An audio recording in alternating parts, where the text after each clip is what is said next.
ഈ വ്യത്യസ്ത രാഷ്ട്രീയ പാർട്ടികളിൽ പ്രവർത്തിക്കുന്നവർ, മുന്നണികളിൽ പ്രവർത്തിക്കുന്നവർക്കൊക്കെ പ്രത്യേകം രാഷ്ട്രീയ അഭിപ്രായങ്ങളൊക്കെ ഉണ്ടാകും. പക്ഷേ ആ അഭിപ്രായത്തിനപ്പുറം അത് വ്യക്തി അധിക്ഷേപത്തിലേക്കും മറ്റും കടക്കുമ്പോൾ അത് നീചമാണ്. പ്രത്യേകിച്ച് ശാരീരിക ബുദ്ധിമുട്ടുകളെ കുറിച്ചൊക്കെ പറയുമ്പോൾ അത് രാഷ്ട്രീയത്തിന് നിരക്കുന്നതല്ല, അത് ജനാധിപത്യത്തെ നിരക്കുന്നതല്ല, അത് അത്യധികം നീചമായ പ്രവൃത്തിയാണ്. ഇപ്പോഴത്തെ ലീഗ് നേതാവിൻ്റെ ഈ ഒരു പരാമർശം അങ്ങയെ വേദനിപ്പിച്ചിട്ടുണ്ടാകുമെന്നറിയാം. അതിനെ അങ്ങ് എങ്ങനെയാണ് നോക്കിക്കാണുന്നത്?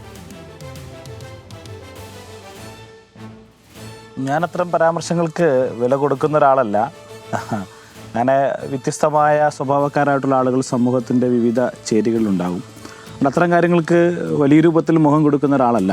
അതുകൊണ്ട് അത്തരം പരാമർശങ്ങളെ ഏതെങ്കിലും തരത്തിൽ നമുക്ക് പ്രയാസമുണ്ടാക്കിയോ ബുദ്ധിമുട്ടുണ്ടാക്കിയോ ഒന്നും ചെയ്യാറില്ല. നമ്മൾ ചെയ്യുന്ന കാര്യങ്ങൾ ഈ സമൂഹത്തിന് വേണ്ടി നമ്മളാൽ ചെയ്യാൻ കഴിയുന്ന നിലയിൽ പരമാവധി ആത്മാർത്ഥതയോട് സത്യസന്ധതയോടെ കൂടിയും ഈ കാര്യങ്ങളൊക്കെ ചെയ്യുക എന്നതാണ് നമ്മൾ ചെയ്യുന്നൊരു കാര്യം. അപ്പം അത്തരം ഏതെങ്കിലും തരത്തിൽ ഫേസ്ബുക്കിലോ അല്ലെങ്കിൽ വാട്സപ്പിലോ അല്ലെങ്കിൽ ഏതെങ്കിലും തരത്തിൽ ഹീനമായ നിലയിൽ മെസ്സേജുകളോ കാര്യങ്ങളോ അല്ലെങ്കിൽ എന്തെങ്കിലും കമൻറ്റുകളോ വന്നു എന്നതിൻ്റെ അടിസ്ഥാനത്തിൽ നമ്മൾ ഏതെങ്കിലും തരത്തിൽ തളർന്നു പോവുകയോ അല്ലെങ്കിൽ ഏതെങ്കിലും തരത്തിൽ പ്രയാസം ഉണ്ടാവുകയോ ചെയ്യുന്ന രീതിയില്ല.